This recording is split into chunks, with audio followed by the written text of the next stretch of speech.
The Adventures of Tom Sawyer. Chapter 33. Within a few minutes the news had spread, and a dozen skiff-loads of men were on their way to McDougal's cave, and the ferryboat, well filled with passengers, soon followed. Tom Sawyer was in the skiff that bore Judge Thatcher. When the cave door was unlocked, a sorrowful sight presented itself in the dim twilight of the place. Injun Joe lay stretched upon the ground, dead, with his face close to the crack of the door, as if his longing eyes had been fixed, to the latest moment, upon the light and the cheer of the free world outside. Tom was touched, for he knew by his own experience how this wretch had suffered. His pity was moved, but nevertheless he felt an abounding sense of relief and security, now, which revealed to him in a degree which he had not fully appreciated before how vast a weight of dread had been lying upon him since the day he lifted his voice against this bloody-minded outcast. Injun Joe's bowie knife lay close by, its blade broken in two. The great foundation beam of the door had been chipped and hacked through, with tedious labor, useless labor, too, it was, for the native rock formed a sill outside it, and upon that stubborn material the knife had wrought no effect. The only damage done was to the knife itself. But if there had been no stony obstruction there the labor would have been useless still, for if the beam had been wholly cut away Injun Joe could not have squeezed his body under the door, and he knew it. So he had only hacked that place in order to be doing something, in order to pass the weary time, in order to employ his tortured faculties. Ordinarily one could find half a dozen bits of candle stuck around in the crevices of this vestibule, left there by tourists, but there were none now. The prisoner had searched them out and eaten them. He had also contrived to catch a few bats, and these, also, he had eaten, leaving only their claws. The poor unfortunate had starved to death. In one place, near at hand, a stalagmite had been slowly growing up from the ground for ages, builded by the water drip from a stalactite overhead. The captive had broken off the stalagmite, and upon the stump had placed a stone, wherein he had scooped a shallow hollow to catch the precious drop that fell once in every 3 minutes with the dreary regularity of a clock tick, a dessert spoonful once in 24 hours. That drop was falling when the pyramids were new, when Troy fell, when the foundations of Rome were laid, when Christ was crucified, when the Conqueror created the British Empire, when Columbus sailed, when the massacre at Lexington was news. It is falling now, it will still be falling when all these things shall have sunk down the afternoon of history, and the twilight of tradition, and been swallowed up in the thick night of oblivion. Has everything a purpose and a mission? Did this drop fall patiently during 5,000 years to be ready for this flitting human insect's need? And has it another important object to accomplish 10,000 years to come? No matter. It is many and many a year since the hapless half-breed scooped out the stone to catch the priceless drops, but to this day the tourist stares longest at that pathetic stone and that slow-dropping water when he comes to see the wonders of McDougal's cave. Injun Joe's cup stands first in the list of the cavern's marvels. Even Aladdin's palace cannot rival it. Injun Joe was buried near the mouth of the cave, and people flocked there in boats and wagons from the towns and from all the farms and hamlets for 7 miles around. They brought their children, and all sorts of provisions, and confessed that they had had almost as satisfactory a time at the funeral as they could have had at the hanging.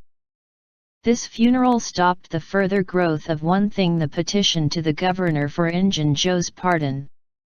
The petition had been largely signed, many tearful and eloquent meetings had been held, and a committee of sappy women been appointed to go in deep mourning and wail around the governor, and implore him to be a merciful ass and trample his duty underfoot. Injun Joe was believed to have killed 5 citizens of the village, but what of that?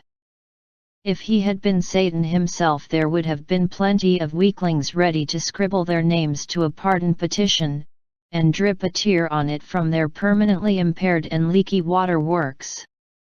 The morning after the funeral, Tom took Huck to a private place to have an important talk. Huck had learned all about Tom's adventure from the Welshman and the widow Douglas, by this time, but Tom said he reckoned there was one thing they had not told him. That thing was what he wanted to talk about now. Huck's face saddened. He said, "I know what it is. You got into number 2 and never found anything but whiskey. Nobody told me it was you, but I just knowed it must a been you, soon as I heard 'bout that whiskey business, and I knowed you hadn't got the money because you'd a got at me some way or other and told me even if you was mum to everybody else. Tom, something's always told me we'd never get hold of that swag." "Why, Huck, I never told on that tavern keeper. You know his tavern was all right the Saturday I went to the picnic. Don't you remember you was to watch there that night?" "Oh yes. Why, it seems 'bout a year ago. It was that very night that I follered Injun Joe to the Widder's." "You followed him?" "Yes, but you keep mum. I reckon Injun Joe's left friends behind him, and I don't want 'em souring on me and doing me mean tricks. If it hadn't been for me he'd be down in Texas now, all right." Then Huck told his entire adventure in confidence to Tom, who had only heard of the Welshman's part of it before. "Well," said Huck, presently, coming back to the main question, "whoever nipped the whiskey in number 2, nipped the money, too? I reckon anyways it's a goner for us, Tom." "Huck, that money wasn't ever in no 2. "What?" Huck searched his comrade's face keenly. "Tom, have you got on the track of that money again?" "Huck, it's in the cave." Huck's eyes blazed. "Say it again, Tom." "The money's in the cave." "Tom, honest Injun, now is it fun, or earnest?" "Earnest, Huck, just as earnest as ever I was in my life." "Will you go in there with me and help get it out?" "I bet I will." "I will if it's where we can blaze our way to it and not get lost." "Huck, we can do that without the least little bit of trouble in the world." "Good as wheat." "What makes you think the money's?" "Huck, you just wait till we get in there. If we don't find it, I'll agree to give you my drum and everything I've got in the world." "I will, by jings." "All right, it's a whiz." "When do you say?" "Right now, if you say it." "Are you strong enough?" "Is it far in the cave?" "I been on my pins a little, 3 or 4 days, now, but I can't walk more'n a mile, Tom, least I don't think I could." "It's about 5 mile into there the way anybody but me would go, Huck, but there's a mighty short cut that they don't anybody but me know about."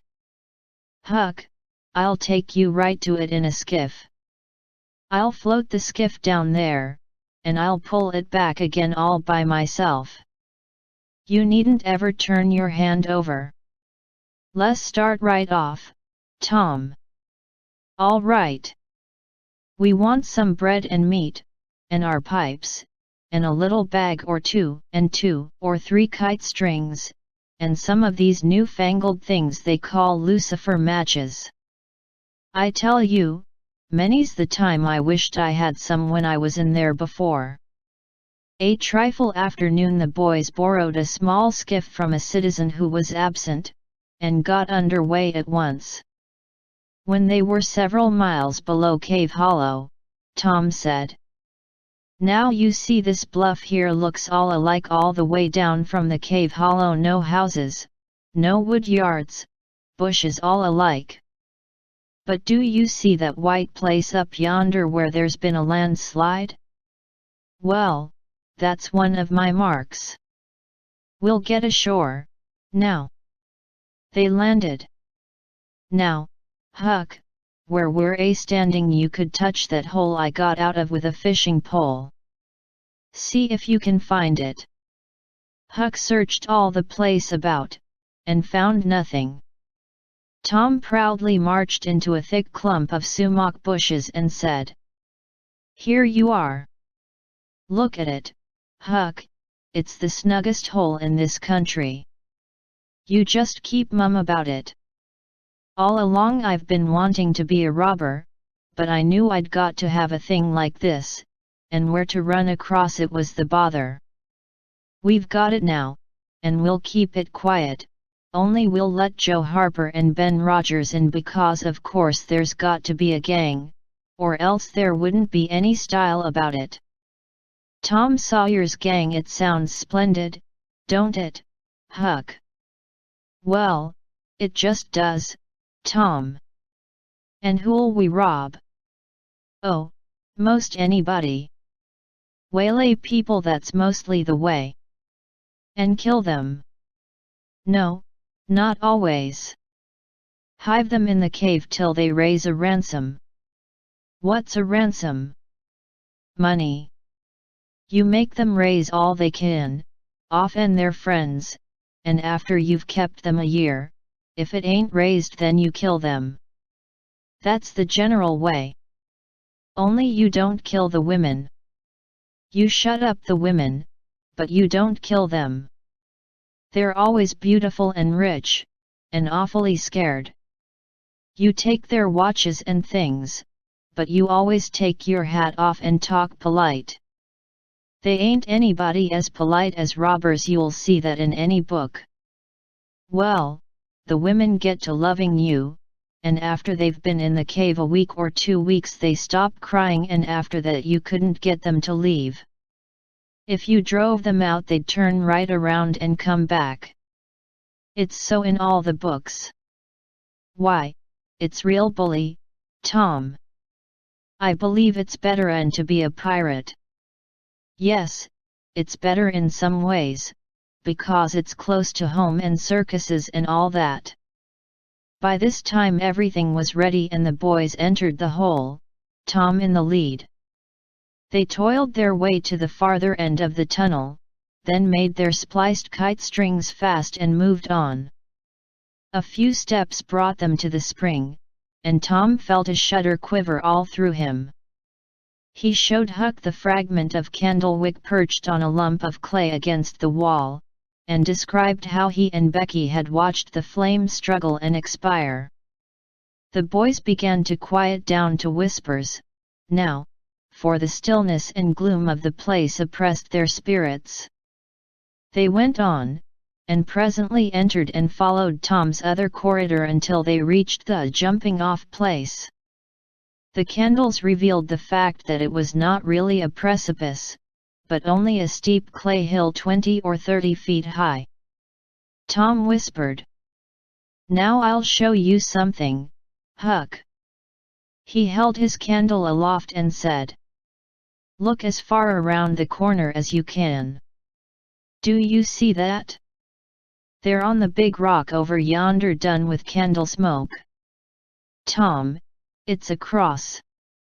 Now where's your number 2? Under the cross, hey. Right yonder's where I saw Injun Joe poke up his candle, Huck."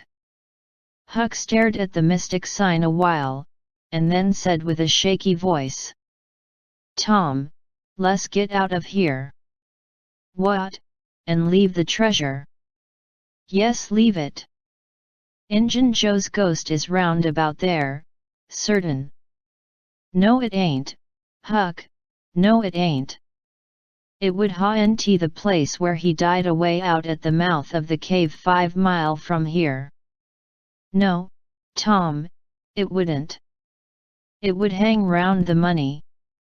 I know the ways of ghosts, and so do you.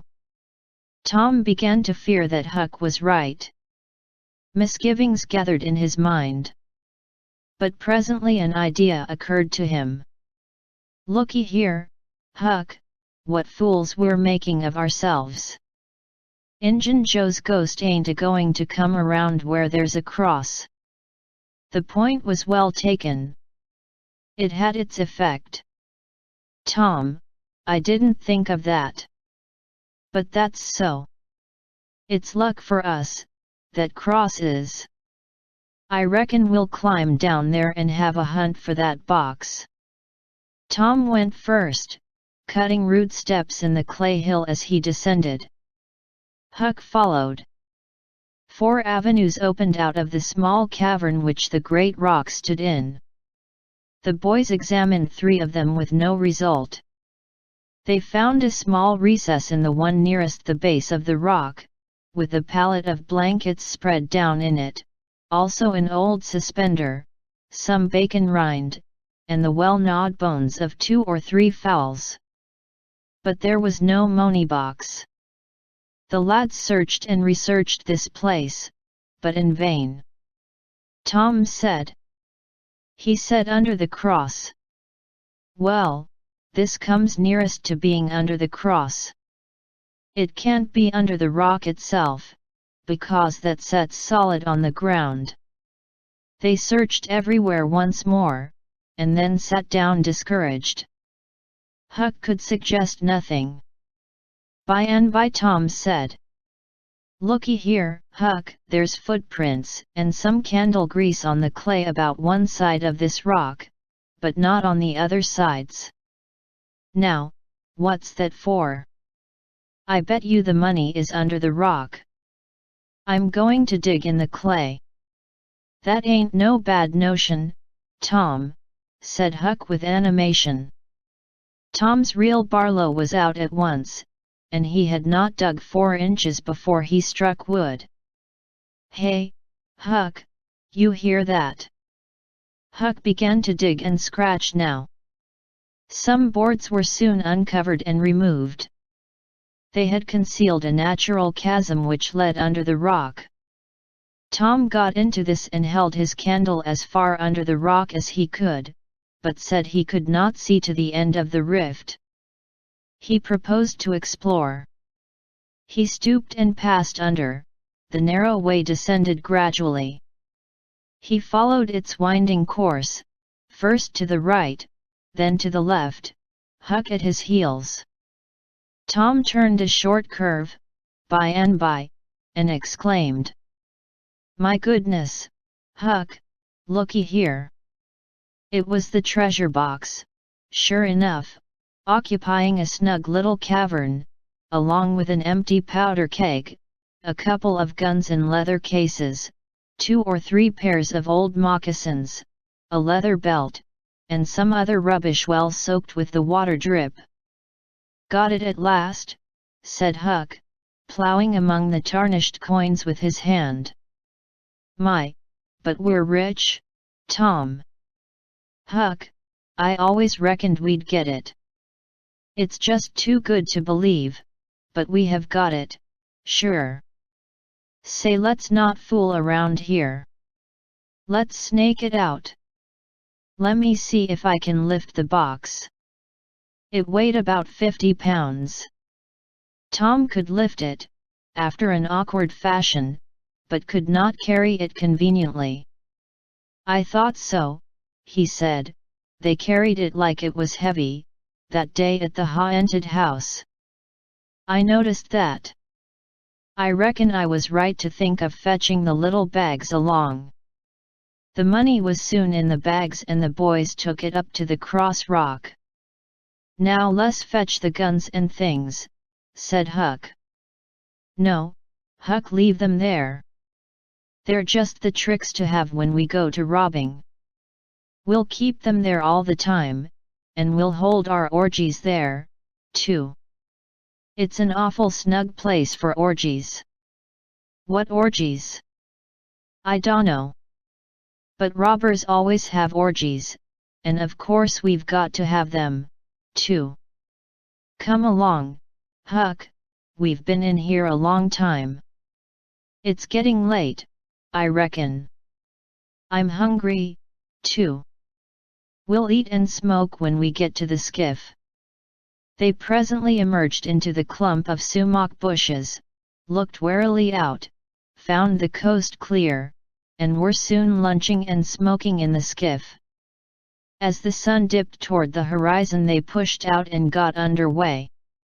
Tom schemed up the shore through the long twilight, chatting cheerily with Huck, and landed shortly after dark.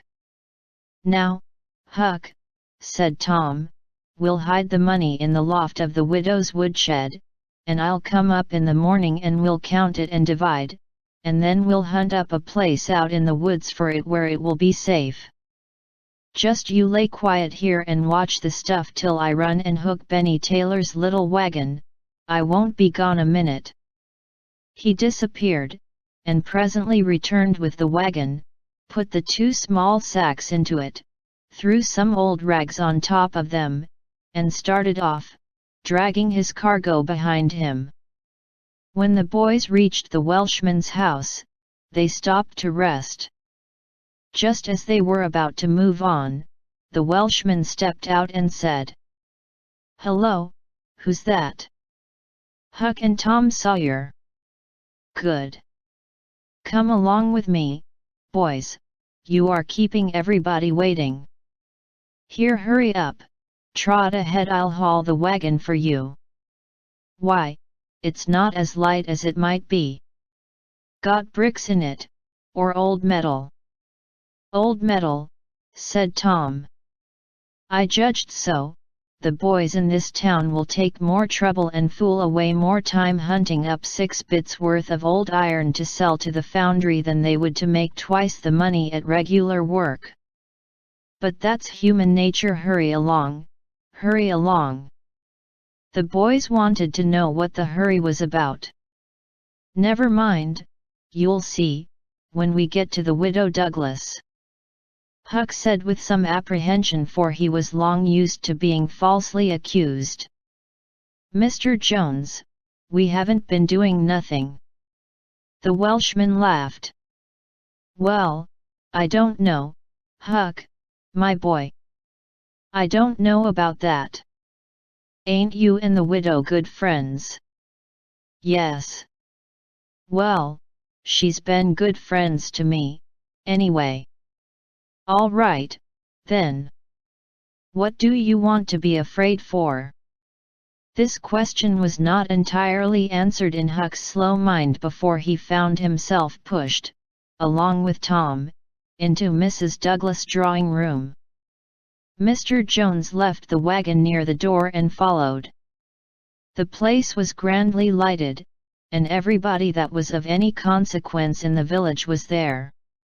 The Thatchers were there, the Harpers, the Rogerses, Aunt Polly, Sid, Mary, the minister, the editor, and a great many more, and all dressed in their best. The widow received the boys as heartily as anyone could well receive 2 such-looking beings. They were covered with clay and candle grease. Aunt Polly blushed crimson with humiliation, and frowned and shook her head at Tom. Nobody suffered half as much as the 2 boys did, however. Mr. Jones said, "Tom wasn't at home, yet, so I gave him up, but I stumbled on him and Huck right at my door, and so I just brought them along in a hurry." "And you did just right," said the widow. "Come with me, boys." She took them to a bedchamber and said, "Now wash and dress yourselves. Here are 2 new suits of clothes, shirts, socks, everything complete." "They're Huck's." "No, no thanks, Huck. Mr. Jones bought one and I the other." "But they'll fit both of you. Get into them. We'll wait. Come down when you are slicked up enough." Then she left.